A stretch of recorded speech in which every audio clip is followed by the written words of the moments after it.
Movie की शुरुआत में मास फैमिली को दिखाया जाता है जिन्होंने कई जनरेशन से गुड लुकिंग होने का रिकॉर्ड कायम किया हुआ है। लोग उनके पीछे पागल हैं और इसी पॉपुलैरिटी की वजह से मास फैमिली पैसा कमा पाती है। सबसे बड़ा बेटा ओके सोशल मीडिया इन्फ्लुएंसर है जिसके मिलियन फॉलोअर्स हैं।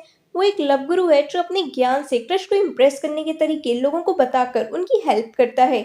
वहीं फादर पार्कर ने भी अपनी जवानी में शादी से पहले 1200 से ज्यादा लड़कियों को डेट किया था। साथ ही मदर भी काफी ज्यादा हैंडसम है क्योंकि उनकी भी मूछें निकली हुई हैं। लास्ट में घर का छोटा बेटा कुलिन जो उन सब में सबसे ज्यादा अट्रैक्टिव था। इस फैमिली में सब अपने लुक्स की वजह से खुश थे सिवाय कुलिन के क्योंकि वो एक नॉर्मल लाइफ नहीं जी पाता। जब वो मार्केट जाता लड़कियां पागलों की तरह उसके पीछे पड़ जाती, इसलिए कुलिन ज्यादातर टाइम अपने रूम में रहता और घर से ही स्कूलिंग करता।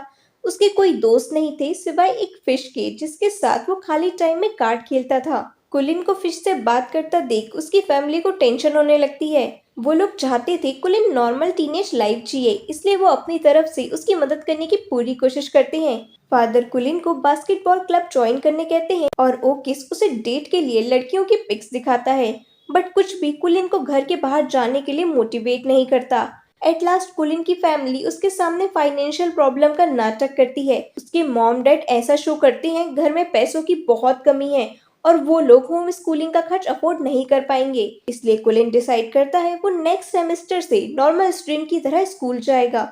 लेकिन उसकी एक कंडीशन थी, वो सिर्फ बॉयज स्कूल में जाएगा। कुलिन के इस फैसले से उसकी फैमिली काफी खुश थी। कुछ दिनों बाद कुलिन नॉर्मल स्टूडेंट की तरह स्कूल जाने के लिए रेडी था। ओकिस उसे अपनी बाइक से स्कूल छोड़ता है लेकिन कुलिन अपना हेलमेट नहीं उतारता जिसकी वजह से सब उससे ही घूरते हैं।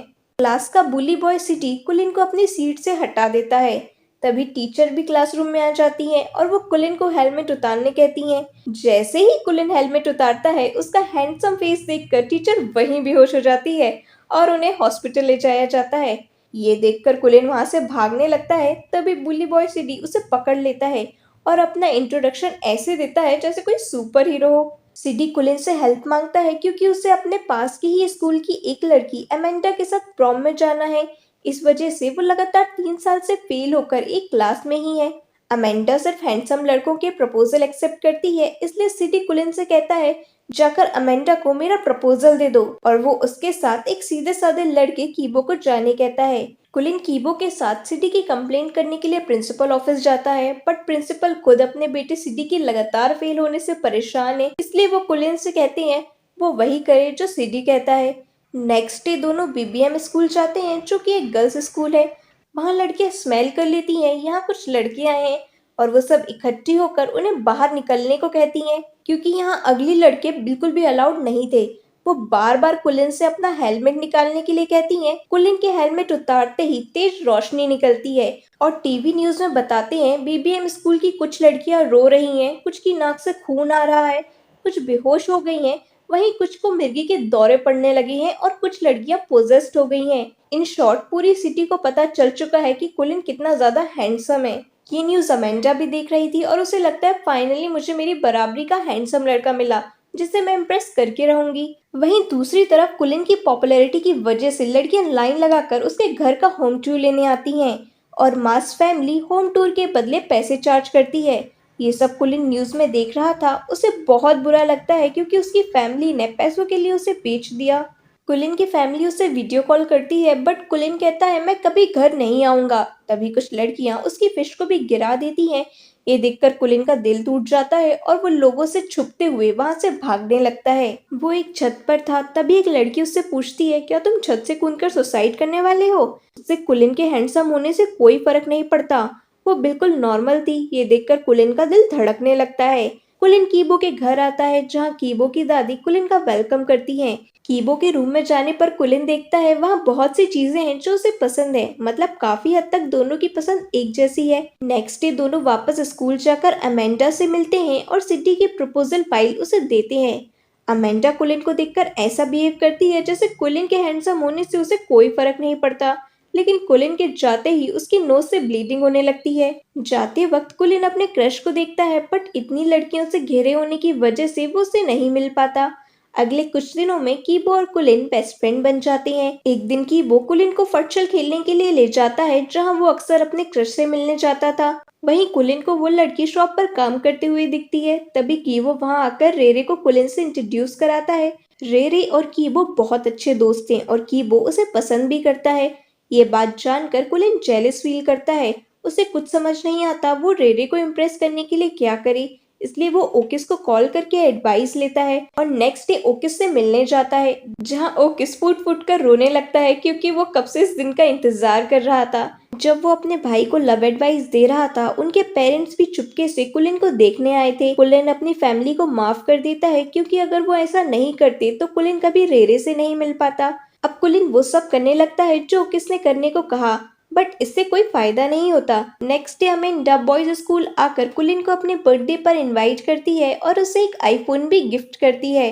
उसी रात कुलिन, कीबो और रेरे तीनों कैरोके जाते हैं, जहां कुलिन रेरे के साथ गाना गाने के लिए एक्साइटेड था। वहीं रेरे सिर्फ कीबो को देखकर गा रही थी क्योंकि इससे साफ था रेरे भी कीबो को पसंद करती है। घर आने के बाद कुलिन अमेंडा को कॉल करके एक फेवर मांगता है। नेक्स्ट डे जब वो दोनों बर्थडे पार्टी में जाते हैं, तब अमेंडा कुलिन से ज्यादा कीबो को भाव देती है और रेरे के पार्टी में आते ही कीबो को किस करती है। ये देखकर रेरे का दिल टूट जाता है और वो वहां से भाग जाती है। कुलिन इस बात का फायदा उठाकर रेरे को प्रपोज करता है, लेकिन रेरे कहती है तुम बस मेरे एक अच्छे दोस्त हो। पार्टी में सिडी ने अमेंडा और कीबो को किस करते देखा था, इसलिए वो अपने ग्रुप के साथ कीबो को पीटना स्टार्ट कर देता है। कुलिन कीबो को चुपचाप मार खाता देखता रहता है और सिडी के जाने के बाद कीबो को घर लाकर दादी के साथ उसकी चोट पर दवा लगाता है। कीबो को दर्द में देखकर कुलिन को अपनी गलती रियलाइज होती है, इसलिए वो कीबो को सारा सच बता देता है कि मेरे कहने पर ही अमेंडा ने तुम्हें किस किया। जिसे सुनकर कीबो हैरान था। वो कुलिन से कहता है अगर तुमने मुझे पहले बताया होता तुम भी रेरे को पसंद करते हो तो मैं उसे छोड़ देता। इसके बाद वो कुलिन को अपने घर से निकाल देता है। कुलिन एक महीने बाद अपने घर लौटता है जिससे उसकी फैमिली खुश थी, बट कुलिन किसी से बात नहीं करता और चुपचाप रूम में चला जाता है। वो कीबो को बहुत मिस करता है। कुलिन की हालत देख उसकी मॉम उसे उसकी पेट फिश लाकर देती हैं जो उस दिन हुए हादसे में बच गई थी और उससे कहती हैं अगर तुम चाहो तो वापस होम स्कूलिंग कर सकते हो, हम सब बस तुम्हें खुश देखना चाहते हैं। इन सब के बाद कुलिन चीजें ठीक करना चाहता था, इसलिए वो रेरे के पास जाकर सारी बातें बताता है और उसे माफी मांगता है। उसके बाद कीबो के घर जाकर उसे माफी मांगता है। तब कीबो कुलिन को रेरे के लिए अपनी फीलिंग्स बताने लगता है और रेरे ये सारी बातें वीडियो कॉल पर सुन रही होती है और इसके बाद वो वापस दोस्त बन जाते हैं। कुछ दिनों बाद वो सब प्रॉम जाते हैं जहाँ कीबो रेरे के साथ था और कुलिन अमेंडा के। सिटी ये सब देखकर कुछ नहीं कर पाता। कुलिन और Amanda prom king and queen का टाइटल जीतते हैं। वहीं एक लड़की कुलिन को देखकर कहती है ये इतना भी कोई हैंडसम नहीं है, जिससे कुलिन का दिल उसके लिए धड़कने लगता है और इसके साथ ही ये मूवी यहीं खत्म हो जाती है।